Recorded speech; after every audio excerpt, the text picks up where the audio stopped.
अल्लाह का शुक्र अदा करती हूँ कि उसने मेरे अंदर इतनी हिम्मत दी है कि मैं आज यहाँ खड़ी हूँ और अपने शौहर के लिए ये आजमाइश मेरे लिए तकलीफ दे भी है और बहुत पुरानी भी है, क्योंकि मैंने इस तन्हाई को बहुत टाइम से फेस किया है।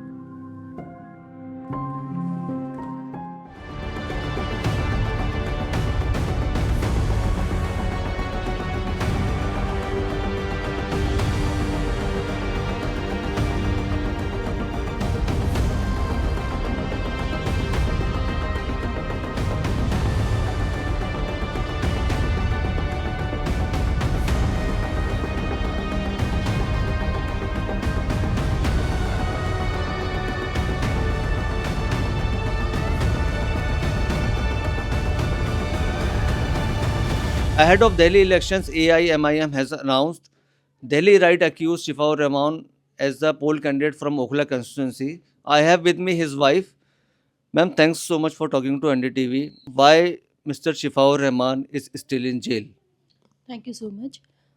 शिफा रहमान ने एक प्रोटेस्ट CNRC का जो जामिया के टाइम पर होता, जो जिसने एक हिस्ट्री कायम की थी, बहुत अच्छा और लंबा प्रोटेस्ट हुआ था। तो उसमें Shifa Rahman as a main leader उसमें रहे, लीडिंग में थे, और उस टाइम पे वो आजमी के प्रेसिडेंट भी रहे। जिसे जामिया ओल्ड बॉयज एसोसिएशन कहते हैं, जी जी उसके प्रेसिडेंट थे। जी, उस टाइम पे शिफा प्रेसिडेंट थे जामिया ओल्ड बॉयज़ एसोसिएशन के, आजमी। उस टाइम पे वो प्रोटेस्ट स्टार्ट हुआ, उस प्रोटेस्ट में शिफा एज ए मेन कैंडिडेट उसमें रहे आगे आगे, क्योंकि सारे बच्चे थे, उनके सरपरस्ती में शिफा रहमान वहाँ खड़े रहे। तो उसी में उनको अरेस्ट किया गया और अभी हम लोग का केस चल रहा है, लेकिन इंशाल्लाह उम्मीद है अल्लाह ताला की ज़ात से और इंडियन जुडिशरी से कि हमें बहुत जल्द इंसाफ मिलेगा। अभी हाल फिलहाल में जो पार्टी ने टिकट दिया है AIMIM ने आपको, मैम ये फैसला कब लिया गया, किन हालात में लिया गया और क्यों लिया गया?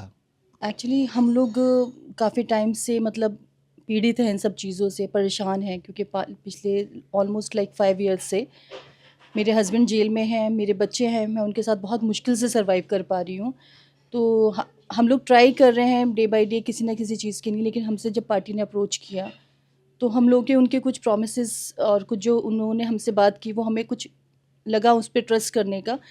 और आजकल आप देख भी रहे हैं कि जो ओवैसी साहब की जो पार्टी है वो माइनॉरिटी के लिए बोलती है। बेसिकली जो हमारा मुद्दा NRC के टाइम पर भी रहा, वो माइनॉरिटी के लिए ही था। तो हमें उन पर ट्रस्ट है और उसी को देखते हुए हम लोगों ने डिसाइड किया।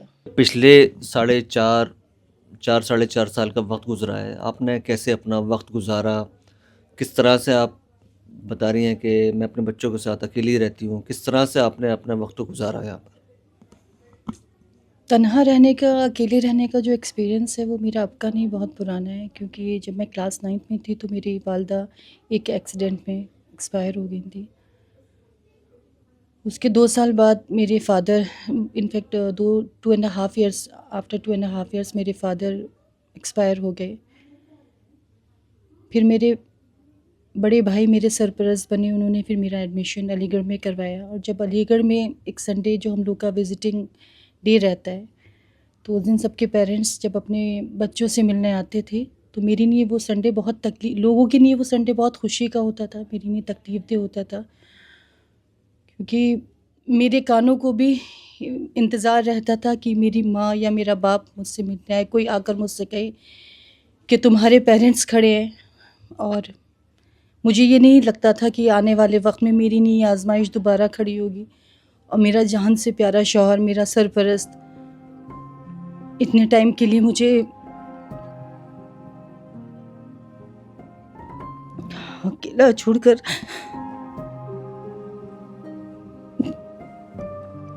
बेकसूर होते हुए अकेला छोड़ के चले जाएंगे।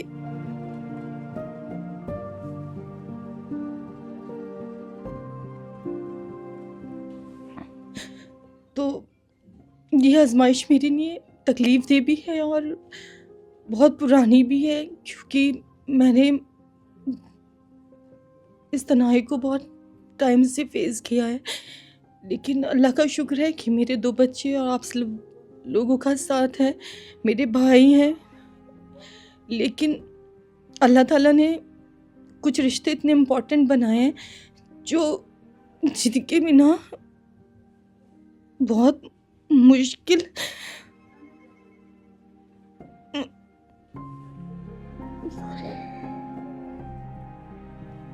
मुश्किल होता है वक्त को काटना, क्योंकि सबकी अपनी फैमिलीज हैं। लेकिन फिर भी मैं अल्लाह का शुक्र अदा करती हूँ कि उसने मेरे अंदर इतनी हिम्मत दी है कि मैं आज यहाँ खड़ी हूँ और अपने शौहर के लिए। यहाँ से जो आम आदमी पार्टी के एमएलए हैं अमानतुल्लाह खान, जो पिछले 2 बार से एमएलए हैं, उनके लिए कितना बड़ा एक चैलेंज होगा ये, कि आपको नहीं लगता कि इस तरह से मुस्लिम वोट डिवाइड होंगे यहाँ पर?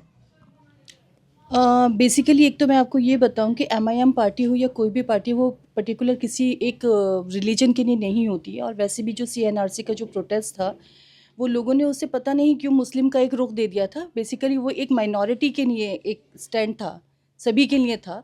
उसमें स्पेशली कोई ऐसा नहीं होता, जब सीएनआरसी होता तो सभी के लिए होता। उसमें हिंदू मुस्लिम वाली चीज़ गवर्नमेंट ने मेंशन नहीं की थी। तो मुझे उम्मीद है अपने जो और भी मेरी लोग हैं वो मुझे ज़रूर सपोर्ट करेंगे, क्योंकि मेरा एक वैलिड रीज़न है। और मेरे हस्बैंड 4.5 साल से जेल में हैं। सेक्रीफाइस किया है उन्होंने लोगों के लिए, क्योंकि वो अपने पर्सनल मफाद के लिए जेल में नहीं हैं।